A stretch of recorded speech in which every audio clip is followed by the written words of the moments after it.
Good morning and welcome to A Better World with Julann and Fran. I'm Julann. And I'm Fran, and our guest today is Jen Catlin. Welcome, Jen. Uh-oh. Thank you. And could you talk a little bit about what it is that you're doing or have done to make the world a better place? Sure. I think the number one thing that comes to mind is helping just through my own personal healing process over the years, helping others find their worthiness and happiness. Hi. Oh, that's wonderful. And you said it's through your own personal healing process? Yeah. So I used to have an extremely strong inner critic. It was self-imposed. Um, not a lot of self-confidence. I was anxious. It would drive fuel anxiety.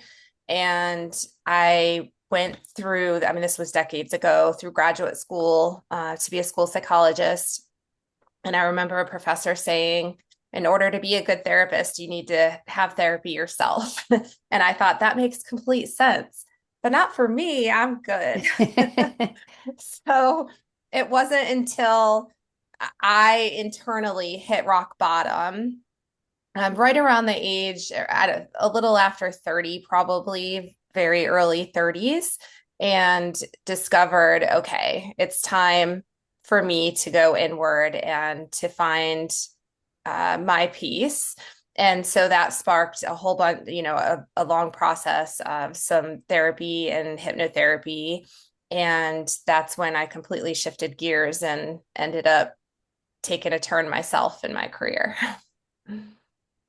That's wonderful. And do you think it was your upbringing that helped this inner critic to be created? It was definitely self-imposed, but I think it was more a safety factor for me. My safe way of being in the world was, and just based on my personality traits, I learned to be a people pleaser and a caretaker. And through that, also the inner critic developed because it was more of a safe modality of just making sure all the boxes were checked, everything was taken care of, just as sort of that caretaker role. So, and the oldest, I'm the oldest of four. So sometimes that can be developed as well, just from Yeah. that. Yes, absolutely. Yeah. Julianne is also the oldest, but she's the oldest of Oh, three. Yeah, I am the oh, oldest of four, and I do the same thing. I take care of everybody first, check off all the boxes and things like that. If yes. you could tell, or what do you tell your clients now when you speak to them? How do you tell them that, how to, I don't know, take care of themselves first, I guess, is the whole oxygen. Yeah. Well, typically, depending on what a person is coming for, what I've found over the years, I've kind of narrowed it down to one of three possible underlying root causes that are driving however they're showing up in the world. So whatever it is that they're struggling with, I've narrowed it down to either people are experiencing a sense of inadequacy, or like I'm not enough in some way. And I do think every person on the planet has that to some degree. It's just a matter of how it shows up. A feeling of being alone in the world, like I have to solve all this because it's just me. And in the nervous system, a feeling of lack of emotional or physical safety in the nervous system. And really, it kind of boils down to that. And so when I'm working with people, it's a matter of teasing out whatever they're coming in for is more the surface level. It's more a matter of teasing out what's happening underneath that. And once we figure that out, then I do a lot of parts work. You're probably familiar with that. So a lot of hypnotic parts work. Oftentimes, if a person's ready for it, because a lot of times I work with people after they've had a lot of therapy and there's just something lingering and they're ready to go deeper, then we'll do hypnotic parts regression where we're going back and tending to the needs of really where this came from in their perception and meeting unmet needs of the past. And so just helping them to realize that there's an earlier version of them that is living today and they're perceiving the world through that lens and how that's affecting them today so that when they can meet the needs any unmet needs of the past that they had then that past version of themselves is able to integrate into their today and future self and move forward in a new way with a new way of viewing the world as well. Do you think you could give us an example without telling us too much, just so people who aren't aware of it can understand it a little bit? Yeah. So I mean, there's so many examples. I'm trying to, yeah, without giving details.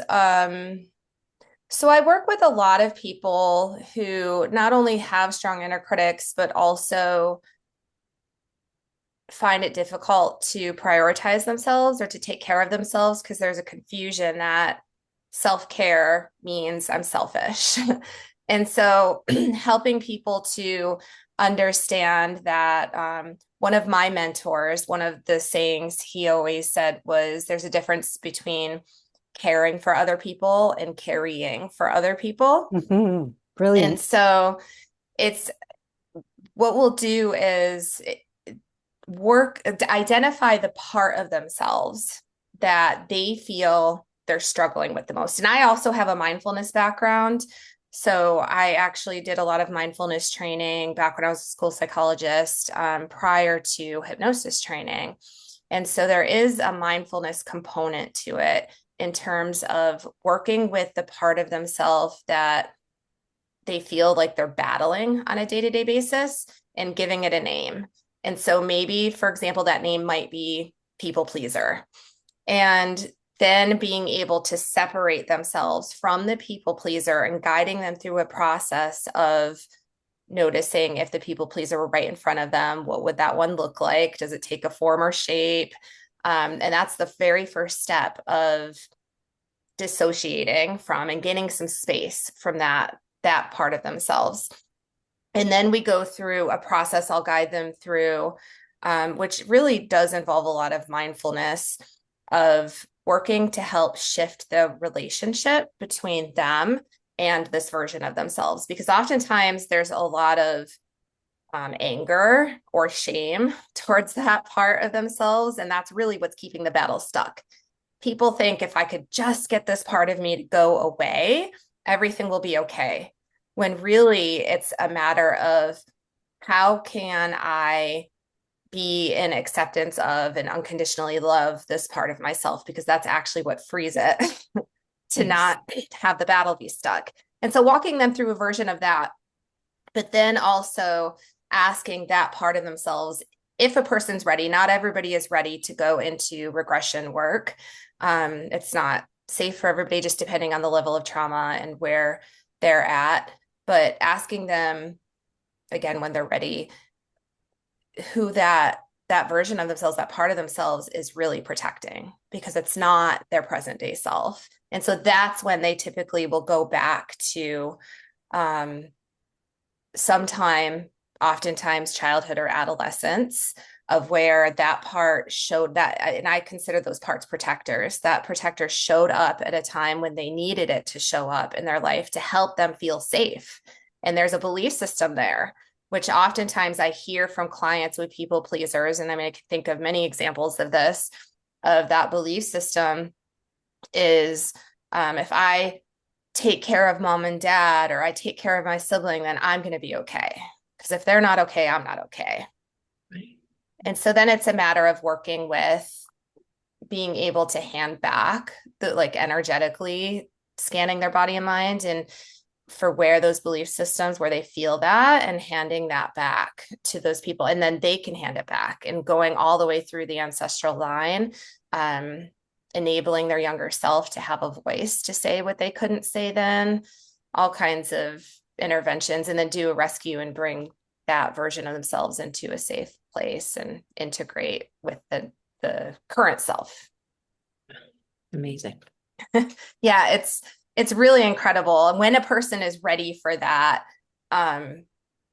it's oftentimes one session. I mean, when the readiness is really there, a lot of times for people that have trauma or just a lot of unresolved things from the past, challenges, I do think therapy is a great first step and often needed for some people because it just helps the conscious mind, be able to process their story.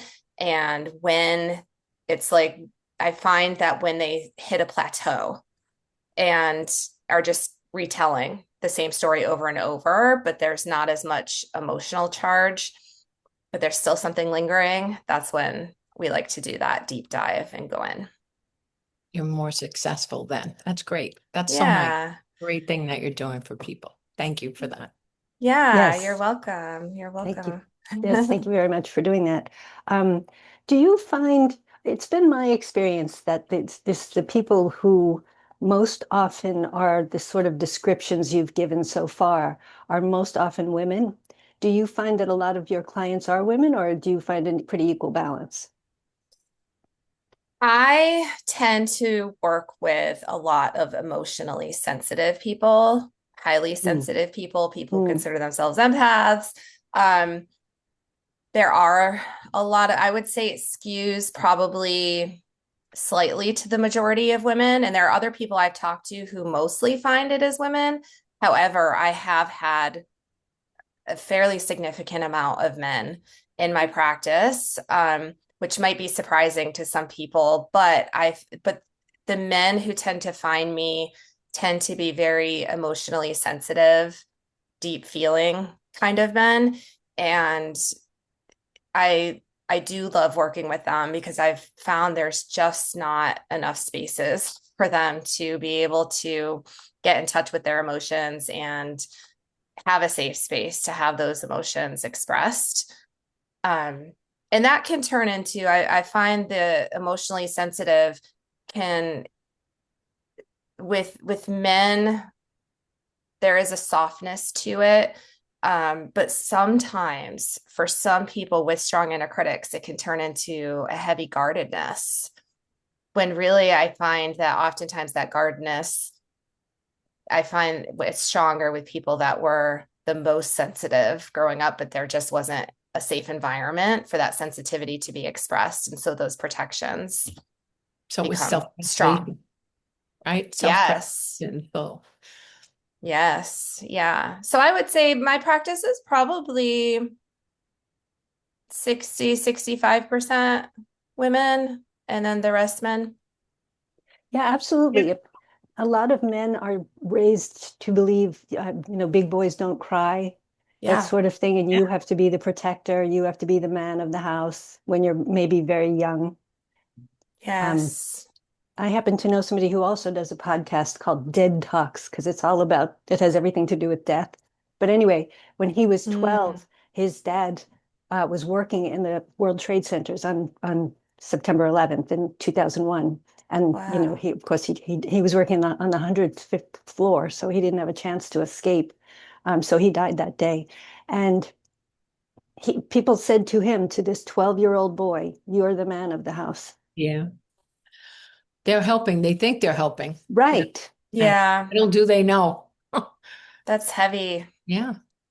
Yeah. And there's some people I think, that were born into this, like that have sensitivities. Sometimes sensitivities also come from trauma and just having to be hyper vigilant.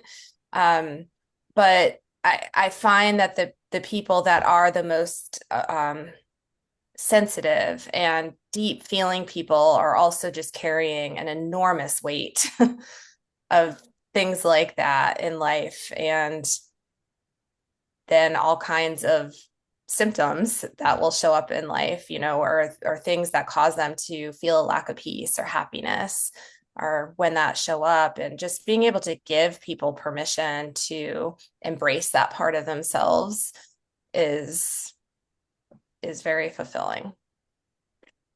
Yeah. And I do a lot of spiritual hypnosis as well. So people who want to explore that part of themselves, that's also a big part of my practice.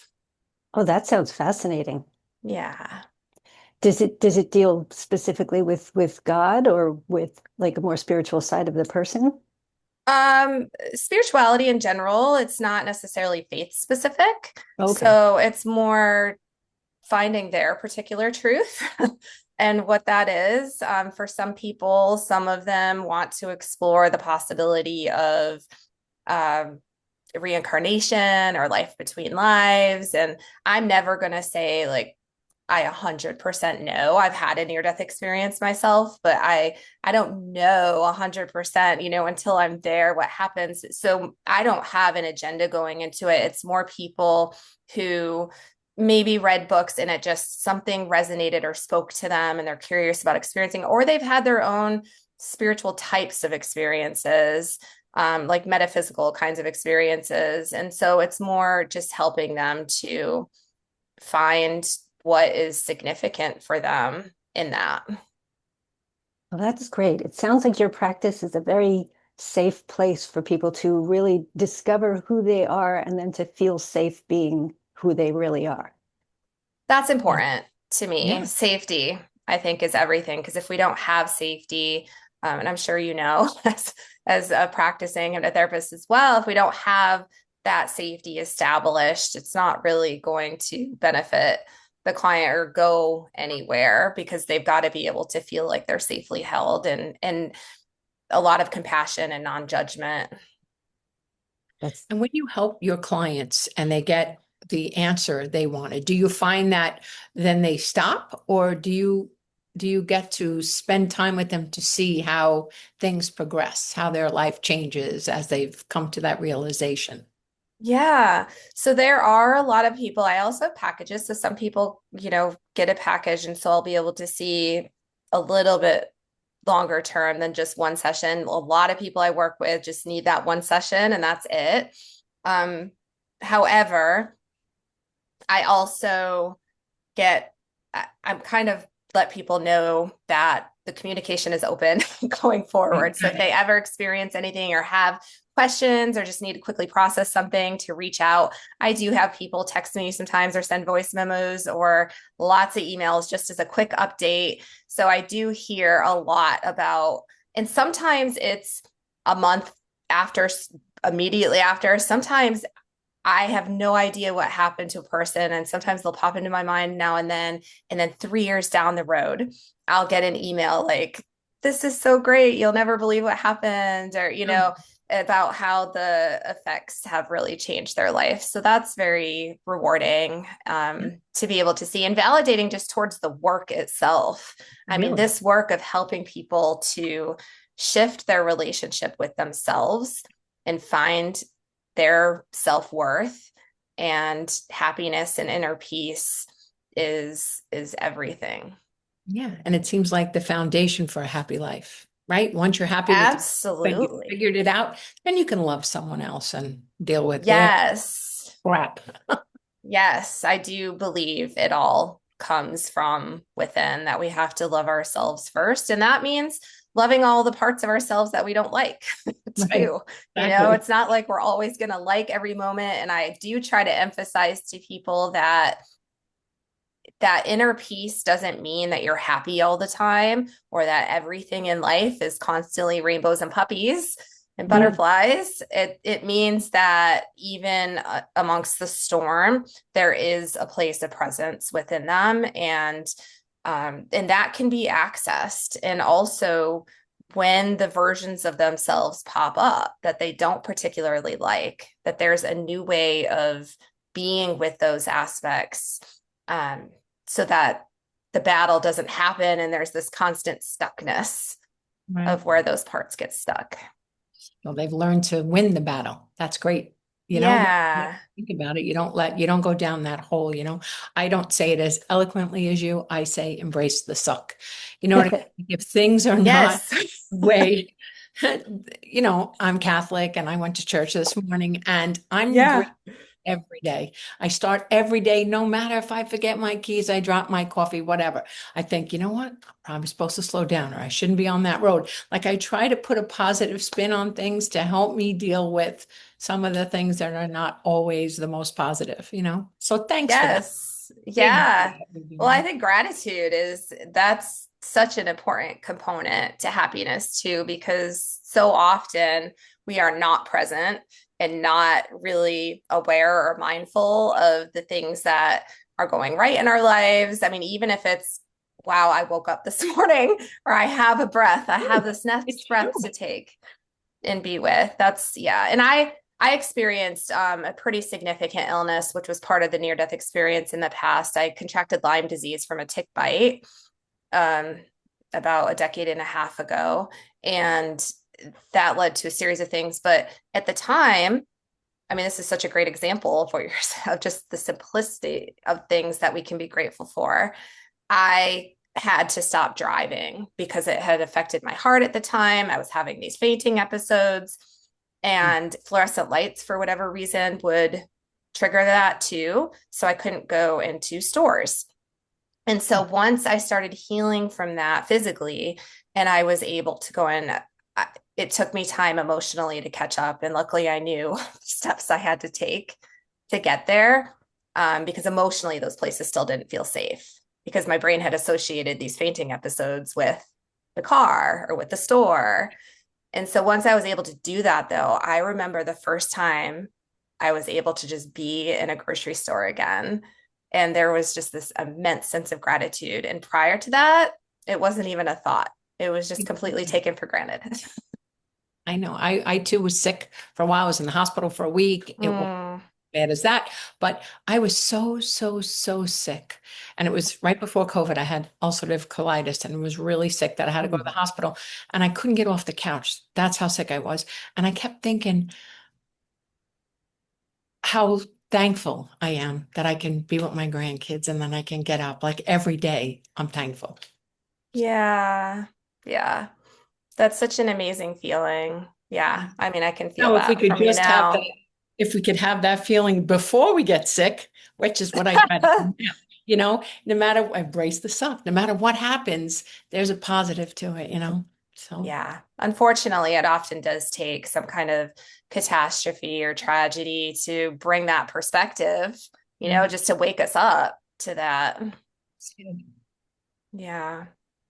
Do you ever feel, Jen, like you've been led to, like maybe what happened to you in your past was sort of on a journey? You had those first steps that were not so pleasant because you were meant to be where you are? Yes. 100%. I trust that. I have no regrets of the past. I'm not carrying any anger, towards things I've experienced, not anymore. But now looking back, and I try to get offer this perspective to clients too. It's like I feel, I mean, metaphorically, we're sort of on this staircase or path on this journey, and when you're on each step, you can only see that step. So you're just in it, and it's hard to see what lies ahead and how things will turn out. But now that I've reached a certain point in the staircase, I can look back and see that journey and what each step led to, this current step. And I do feel like it was all part of it. I feel that this is more, I guess, sort of from a spiritual perspective, but on a bigger scale, it's kind of like this world of duality. We can't really know our wholeness or happiness unless we experience the opposite.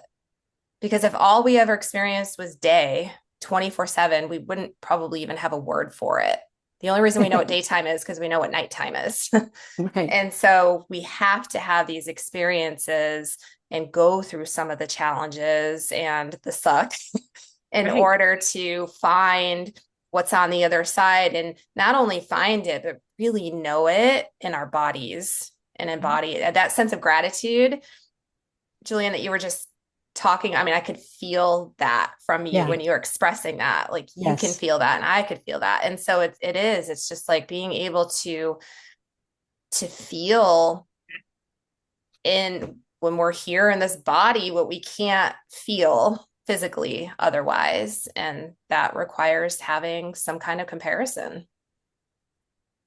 Absolutely. Yes. And I could feel the gratitude too. I could see how your face expressed it. Yes. Um, yeah. And if I may ask for a moment about the near-death experience, did you find there were different things about you after it happened? Yes.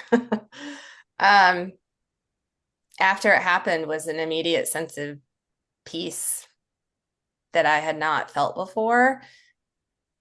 I had already begun a journey of trying to discover happiness and wholeness in myself, but I was so overly identified with the inner critic within me. I didn't know how to really gain separation from that. And after the experience, there was just a complete shift in perspective.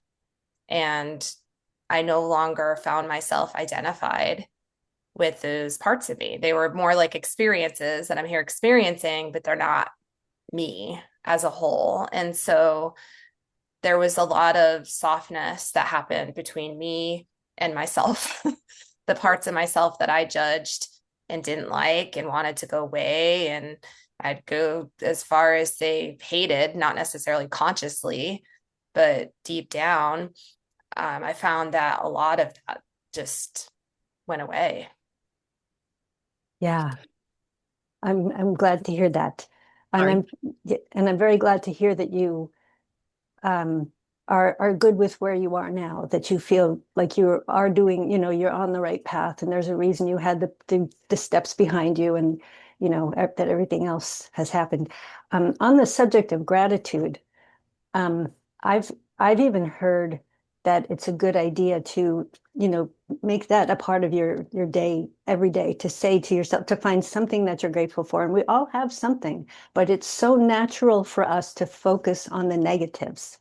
Mm. And I think that that may be because when we first started being humans, there was so much that was dangerous around us that we sort of had to almost look for the negatives. And that has been passed down to us through the generations, and it's gotten stronger and stronger. And we have a tendency to do that now. But seriously, if you have your senses intact, if you can move, if you can, if you can eat every day and you have a home and people love you, I mean, all of those things are things some people don't get to have. True. Yes, very true. Very true. Even aging, aging can be challenging. I'm approaching 50 and our bodies change. And I find that sometimes there's days of just getting caught into, oh, the aches and pains or the stiffness, that kind of stuff. It's not the same as it used to be, but it's like, but I'm still here. Not everybody gets to have this experience of aging. And I think that's just, it's really important to acknowledge and recognize, and can be such a huge shift in perspective. And I think for me, probably the most impactful training modality that I have experienced has been mindfulness training, because it's helped me to learn how to be more in the moment with compassion and non-judgment. And that has opened my eyes up more to what I have to be grateful for. That's beautiful. That's wonderful. When people want to get in touch with you, how do they do that? So my website is just my name, Jen with one N, Catlin.com, Catlin with a C, and all of my contact information is on there. Excellent. And Julann, do you have any last questions? I know there's so much that we covered, but if there was one thing that you would tell the people out there that are listening, what would it be? What should they do or try or? It would be to just take a step back from just awareness is the first step. So if you're aware that there's something you're struggling with, to seek out support. You don't have to do this alone. You are worthy, even when you don't feel that you're worthy. And there are ways. I mean, if I could do it, I had the strongest inner critic, and had people seen me, people think I'm happy and peaceful now, but had you seen me and where I came from, there was a lot internal. It drove a lot of achievement that burned me out. But if Hard I work. can do it and move through that, you can do it. Hmm. Thank you. Yeah. That's wonderful. I love that. Well, thank you so much for being our guest today. Thank you for having me. It was fun. And this has been another episode of A Better World with Julann and Fran. Please like and share this video, and please join us again next time, won't you? So long for now. Take care.